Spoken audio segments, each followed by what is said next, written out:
Hey, what's up, you guys? It's Poke Trainer Tyson here at the Poke Trainer Hub.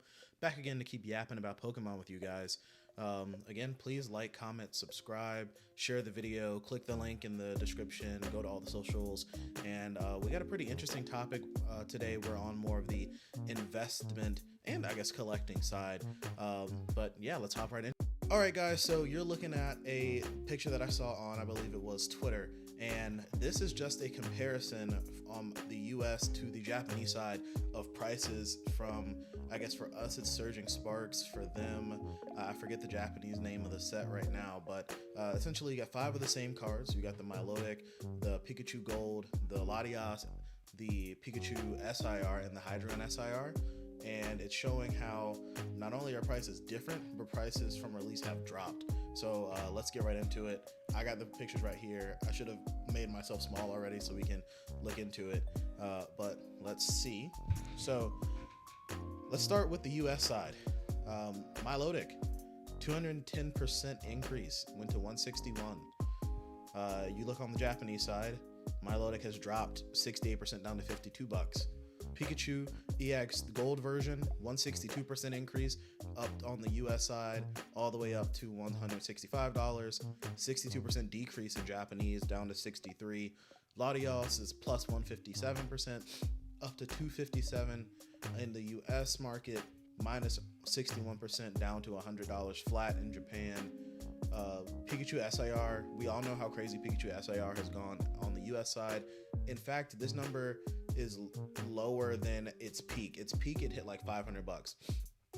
I think a little over 500 actually, but now it is plus 132% up to $492 on the US market, when in Japan you can get the card for I believe less than half. It's minus 57% all the way down to $212 US. And then the Hydreigon, my personal favorite card in the set, the Hydreigon SAR is plus 61 up to 103 in America, and then down 38% down to $64 in Japanese. So when I first saw this picture on X, I was trying to figure out why it's different, because my understanding all the time I've been collecting since late 2021 was that, and I've collected a little bit of Japanese before, seeing that Japanese print quality is legitimately better. The arts just pop differently on Japanese cards. Generally, from a player's perspective, we don't play max rarity, or a majority of us that play a lot don't play max rarity. So it's not like people are trying to, or everyone's trying to bling out their decks with these cards. So why are the prices so high? What's the discrepancy for? So it's 2 main things that is making this so different from English to Japanese, in my opinion. And the first one is the print run sizes. So we all know that for a while there during the pandemic, 2020, 2021, into 2022, getting all Pokemon from anywhere was hard. Japanese products were booming and the price was up. The English product was booming and the price was up. It was actually almost impossible to get the English product. You had to camp outside of your Target or your GameStop or whatever to try and get one ETB of like Vivid Voltage or something, just to rip it and not get the Chunkachu that you wanted. And we're seeing a little bit of that carry over, or come back, I should say, on the English side. So not that product is super scarce or anything, but the print runs are not huge, right? So look at Surging Sparks, for example. There's not a ton of it. Obviously, the price of a booster box has shot up to $200. The ETBs are hard to find. If you wanted anything with the Pokemon Center on it, you're going to be paying probably 3 times retail, even now. Prismatic Evolutions, you've seen those prices. Those are insane.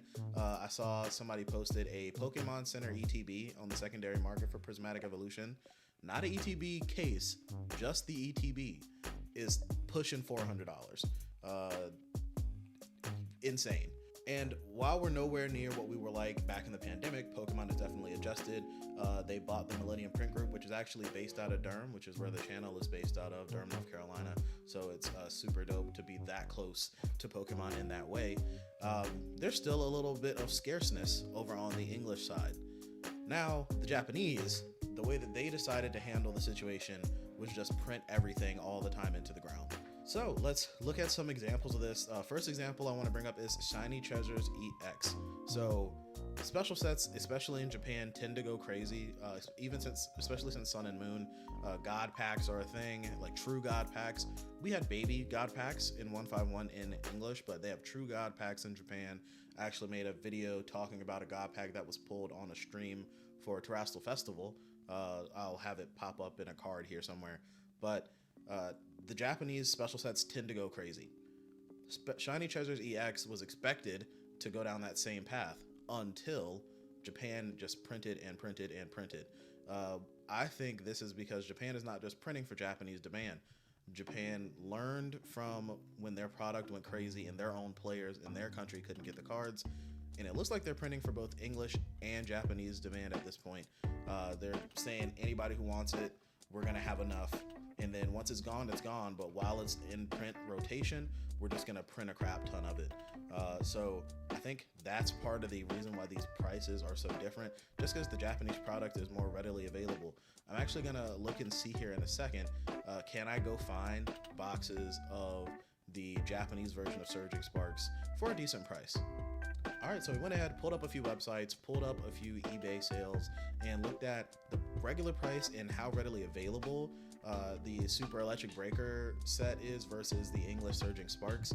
So Super Electric Breaker, first I want to say, is readily available on the Japanese Pokemon Center for retail. So anybody who has like a black ship address, knows how to get product from Japan into the US or anywhere around the world like that, you can just go get it.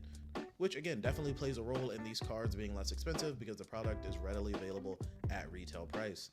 If we look at some other known resellers that are based out of the US, here is PokeNE, one of the biggest Japanese resellers that I know of out of the US, one of the most popular ones anyways, and they've got the boxes here for $52, not too high over regular Japanese retail, and you can just buy them. So again, not very scarce. And even if we look at the eBay sales here, the eBay sales, it looks like on average you're gonna pay between 50 and 55 bucks, which looks to be the trend. You see sold for 51, sold for 49, sold for 55. This from Germany though. Okay, so you're paying crazy shipping. You got some Korean boxes thrown in here. I actually am interested in Korean cards a bit, but they don't have guaranteed hits, which is also a thing that from Japanese to US, Japan boxes are seeded, so you have guaranteed hits in every box. You will at least get a full art card or better. So that probably means on average more people are pulling these cards than in the English box, where we have relative pull rates, but we don't have like you're going to get an SIR in every box.